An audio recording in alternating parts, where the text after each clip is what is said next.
Hello everyone. इस video में हम लोग डिस्कस करेंगे ओलेक्ट्रा ग्रीन टेक के स्टॉक के बारे में। ये काफ़ी पॉपुलर मिड कैप स्टॉक है जिस पे इन्वेस्टर्स काफ़ी बुलिश है और हाल ही में इस कंपनी को लेके कुछ न्यूज़ भी आए थे।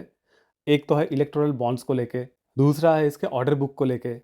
तो इस वीडियो में हम लोग पूरा डिटेल में डिस्कस करेंगे कि स्टॉक कैसा है, इसका बिजनेस मॉडल कैसा है, फंडामेंटल टेक्निकल्स सब कुछ डिटेल में डिस्कस करेंगे और आपको एंड में हमारा ओपिनियन भी बताएंगे कि स्टॉक को लेना चाहिए कि नहीं।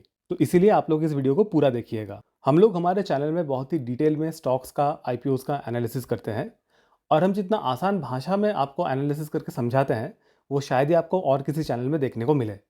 तो इसीलिए हमारे चैनल को सब्सक्राइब ज़रूर करके रखें और बेल आइकन ज़रूर प्रेस कर दें ताकि आपसे कोई भी वीडियो मिस ना हो। और अगर आप हमारा वीडियो पहली बार देख रहे हैं तो हमारे चैनल में बहुत सारे स्टॉक्स का एनालिसिस हमने ऑलरेडी किया हुआ है, आप उन वीडियोस को ज़रूर देखें। तो चलिए शुरू करते हैं आज का वीडियो और पहले देख लेते हैं कि कंपनी का बिजनेस मॉडल कैसा है। तो ओलेक्ट्रा ग्रीन टेक ईयर 2000 में इनकॉर्पोरेटेड हुई थी और ये कंपनी मेनली मैन्युफैक्चर करती है composite polymer insulators and electrical buses. Financial year 2022 के डेटा के हिसाब से कंपनी का 82% रेवेन्यू इलेक्ट्रिक बस से आता है और 18% रेवेन्यू कॉम्पोजिट पॉलीमर इंसुलेटर से आता है। शायद कुछ लोगों को लगता था कि कंपनी सिर्फ इलेक्ट्रिक बसेस ही बनाती है, पर इनका एक बहुत ही handsome amount of revenue composite polymer insulator से भी आता है। कंपनी के जो इलेक्ट्रिक बसेस के मॉडल्स हैं वो आप यहाँ पे पढ़ सकते हैं और ये कंपनी रेलवेज के लिए भी इंसुलेटर्स बनाती है। इस कंपनी का चाइनीज ऑटोमोबाइल मैन्युफैक्चरर BYD से एग्रीमेंट है 2025 तक फॉर सप्लाई ऑफ बैटरी। फरवरी 2022 तक इस कंपनी के 16 चार्जिंग स्टेशंस ऑपरेशनल थे और 24 अंडर डेवलपमेंट थे। अगर हम कंपनी के एग्जीक्यूशन कैपेबिलिटी के बारे में बात करें तो अभी के हिसाब से ये 150 बसेस बना सकती है पर मंथ। बट ये कंपनी अभी बहुत बड़ा केपेक्स कर रही है जहाँ पे ये लोग 10,000 बसेस पर ईयर बनाने का कैपेसिटी एक्सपांड कर रहे हैं। तो अगर ये हो जाता है ये एक बहुत ही बड़ा स्टेप होगा। अभी के हिसाब से अगर हम देखें तो कंपनी 150 बसेस पर मंथ बना रही है, इसका मतलब है ईयरली 1800 बसेस। तो अगर 1800 से सीधा ये 10,000 बसेस बनाते हैं तो ऑलमोस्ट हमको 5.5 टाइम्स का जंप देखने के लिए मिलेगा। और अगर इस कंपनी को इस हिसाब से ऑर्डर भी मिल जाती है जो कि फ्यूचर में मिलने का चांसेस बहुत हाई है, तो हमको रेवेन्यू में बहुत ज़्यादा ग्रोथ देखने के लिए मिल सकता है। तो ओवरऑल इस कंपनी का बिजनेस मॉडल हमको काफ़ी अच्छा लग रहा है फ्यूचर के हिसाब से। और अभी हम देख लेते हैं कि कंपनी का फंडामेंटल्स कैसा है। करंट प्राइस है ऑलमोस्ट 1900 के आसपास, मार्केट कैप है 15,500 crore, price to earning ratio है 172, ROCE है 13.3%, ROE है 8.11%, PEG रेशियो है 3.5 और डेट टू इक्विटी रेशियो है 0.15। तो डेट कंपनी में बहुत ज़्यादा है नहीं। PEG रेशियो के हिसाब से कंपनी काफ़ी ओवर वैल्यूड है।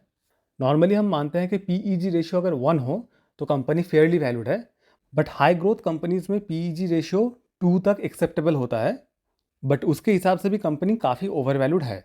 ROCE और ROE कंपनी में बहुत बढ़िया देखने के लिए नहीं मिल रहा है। हो सकता है कंपनी जो केपेक्स कर रही है उस वजह से अभी ROE थोड़ा डाउन है। जब इनका केपेक्स कंप्लीट हो जाएगा उसके बाद हमको देखना पड़ेगा कंपनी का ROE कैसा आ रहा है। स्टॉक PE तो बहुत ही हायर साइड पे है, बट ये हिस्टोरिकली एक हाई PE कंपनी रही है।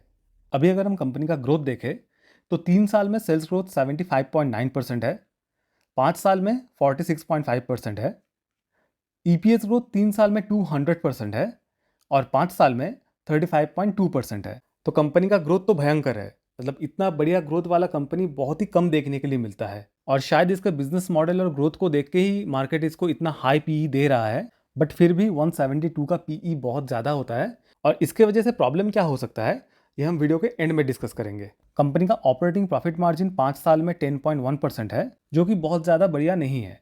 कंपनी का मीडियन PE 143.7 है, मतलब ये कंपनी अभी अपने मीडियन PE से ऊपर चल रही है। अभी अगर हम क्वार्टरली रिजल्ट देखें तो इनका सेल्स थोड़ा फ्लक्चुएट करता रहता है, बट अगर हम दिसंबर 22 का क्वार्टर देखें जहाँ पे सेल्स हुआ था 256 करोड़, उसके मुकाबले दिसंबर 23 क्वार्टर में सेल्स बढ़ा है जहाँ पे सेल्स हुआ है 342 करोड़। इनका नेट प्रॉफिट और EPS भी क्वार्टरली बेसिस पे काफ़ी फ्लक्चुएट करता रहता है। एक्चुअली एक कंपनी ऐसी है ना, इसको हम क्वार्टरली बेसिस पे जज नहीं कर सकते। इनके जो प्रोडक्ट्स है मेनली बसेस, वो ऐसा तो नहीं है ना कि एकदम मतलब आज बनाया कल ही बिक गया, या फिर आज किसी ने ऑर्डर दिया इन्होंने कल ही डिलीवर कर दिया, 1 महीने में डिलीवर कर दिया, ऐसा नहीं होता है। तो इस कंपनी का जो रिजल्ट है वो हमको ईयरली बेसिस पे देखना चाहिए। क्वार्टरली बेसिस पे देखेंगे तो ये हमको फ्लक्चुएट होता हुआ ही दिखेगा। अभी अगर हम कंपनी का ईयरली रिजल्ट्स देखें तो सेल्स में हमको एक सेक्युलर ग्रोथ देखने के लिए मिल रहा है। एवरी ईयर इनका सेल्स बढ़ता रहा है।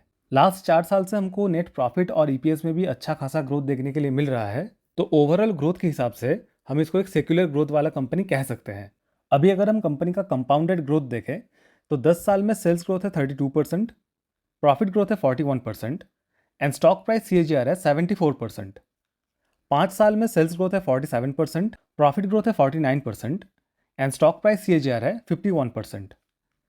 3 साल में सेल्स ग्रोथ है 76%, प्रॉफिट ग्रोथ है 200% एंड स्टॉक प्राइस सीएजीआर है 107%। ट्रेलिंग 12 मंथ्स में सेल्स ग्रोथ है 26%, प्रॉफिट ग्रोथ है 60% और स्टॉक प्राइस सीएजीआर है 202%। तो हिस्टोरिकली स्टॉक का प्राइस हमेशा अपने ग्रोथ को आउट परफॉर्म करती रही है और ट्रेलिंग 12 मंथ्स में तो कुछ ज़्यादा ही आउट परफॉर्म कर चुकी है। तो इसके लिए हमको थोड़ा कॉशियस रहना पड़ेगा। नॉर्मली जो थोड़े फ्यूचरिस्टिक और हाई ग्रोथ वाले कंपनीज होते हैं उनका स्टॉक प्राइस अपने ग्रोथ को थोड़ा बहुत आउट परफॉर्म करती रहती है। पर प्रॉब्लम तब आता है कि अगर ग्रोथ कभी भी थोड़ा सा रुक गया तब स्टॉक प्राइस या तो साइडवेज में चली जाती है या फिर नीचे आ जाती है। तो इसीलिए अगर हम इस कंपनी में इन्वेस्टेड है तो हमको थोड़ा विजिलेंट रहना पड़ेगा। अभी अगर हम कंपनी का शेयर होल्डिंग पैटर्न देखें तो प्रमोटर्स का स्टेक 50.02% है, एफआईआईज का स्टेक 7.78% है, डीआईएस का स्टेक 0.15% है और पब्लिक का स्टेक 42.04% है। तो रिटेलर स्टॉक में घुसे पड़े हैं। और अगर हम नंबर ऑफ शेयर होल्डर्स देखें तो लास्ट 3 साल में number of share holders almost 9 times हो चुके हैं। जहां पे मार्च 21 के क्वार्टर में नंबर ऑफ शेयर होल्डर्स थे 42,000 के आसपास, वो लास्ट क्वार्टर में हो चुके हैं 3,59,000 के आसपास। तो this is not a good thing. अभी अगर हम कंपनी का टेक्निकल चार्ट देखें तो डेली टाइम फ्रेम में हमको कोई भी डेफिनेटिव पैटर्न बनते हुए नहीं दिख रहा है और वीकली चार्ट में भी हमको कोई डेफिनेटिव पैटर्न बनते हुए नहीं दिख रहा है। अगर कभी भी स्टॉक के चार्ट में कोई भी पैटर्न बनता है तो हम आपको वीडियो बना के ज़रूर बताएंगे, इसीलिए हमारे चैनल को सब्सक्राइब करके रखें।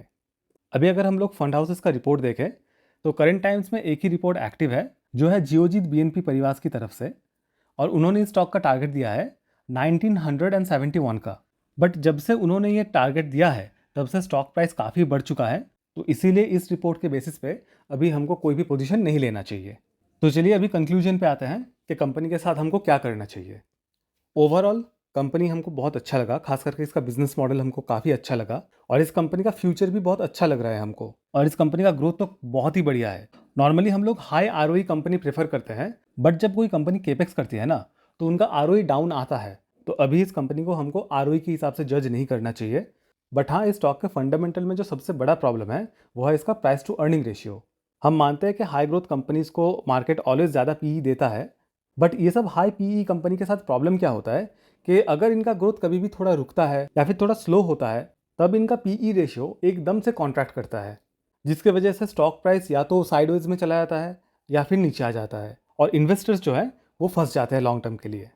बट हमें लगता है कंपनी का जो ग्रोथ है वो शायद अभी नहीं रुकेगा, क्योंकि ये जो ईवी बसेस का सेगमेंट है ये अभी और भी ग्रो होने वाला है फ्यूचर में। हाल ही में कंपनी को 4,000 करोड़ का ऑर्डर मिला है। वैसे तो हम ऑर्डर बुक के हिसाब से कोई भी स्टॉक नहीं लेते और इसका रीज़न हमने पहले भी आपको बताया है कि ऑर्डर बुक जो है वो कभी भी कैंसिल हो सकता है, कभी भी कुछ प्रॉब्लम आ सकता है। तो इसीलिए हम ऑर्डर बुक को देख के स्टॉक चूज़ नहीं करते। बट हाँ, हमको लगता है कि कंपनी को ऑर्डर मिलता रहेगा और इसमें ग्रोथ भी आता रहेगा, बिकॉज इंडिया में ईवी बसेस का डिमांड और भी बढ़ने वाला है। बहुत ज़्यादा प्लेयर्स हैं नहीं इस इंडस्ट्री में और इस कंपनी ने ऑलरेडी इस इंडस्ट्री में अपना नाम बना लिया है। तो अभी अगर आप हमसे पूछेंगे कि इस कंपनी में क्या करना चाहिए तो हम हमारा एग्जाम्पल देके बताना चाहेंगे कि अगर हम लोग इस स्टॉक में इन्वेस्टेड होते, डजेंट मैटर प्रॉफिट में या लॉस में, हम शांति से इस कंपनी को होल्ड करते और एटलीस्ट 3 to 5 ईयर्स का व्यू लेके चलते। अगर किसी को लगता है कि इंडिया का ईवी सेगमेंट जो है वो ग्रो करेगा, ईवी बसेस इंडिया में बढ़ेंगे, तो ये स्टॉक उनके पोर्टफोलियो में होना चाहिए। बट अगर हम इस स्टॉक में इन्वेस्टेड नहीं होते तो शायद इसको अभी बाय नहीं करते, क्योंकि कंपनी के करंट वैल्यूएशन में हम बहुत ज़्यादा कॉन्फिडेंट नहीं हैं। अगर ये स्टॉक हमको कभी थोड़ा लोअर पीई पे मिलता है तब हम इसमें पोजीशन बनाने का सोचेंगे। तो आई होप आप लोगों को ओलेक्ट्रा ग्रीन टेक का पूरा पिक्चर समझ आ गया होगा।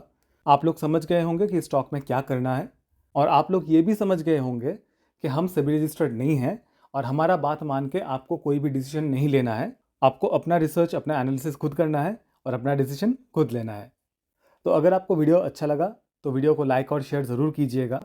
आप हमको कमेंट्स में बताइए कि आपको नेक्स्ट कौन से स्टॉक के ऊपर वीडियो चाहिए, चाहे वो इंडियन स्टॉक हो, यूएस स्टॉक हो, या फिर अगर आपको म्यूचुअल फंड या क्रिप्टो के ऊपर भी वीडियो चाहिए, वो भी आप हमको कमेंट्स में बताइएगा। और अगर आपका कोई भी सवाल है तो कमेंट्स में ज़रूर पूछिए, हम सबको जवाब देते हैं। And lastly but most importantly, हमारे चैनल को सब्सक्राइब ज़रूर कर लीजिए। तो चलिए मिलते हैं नेक्स्ट वीडियो में। Thank you.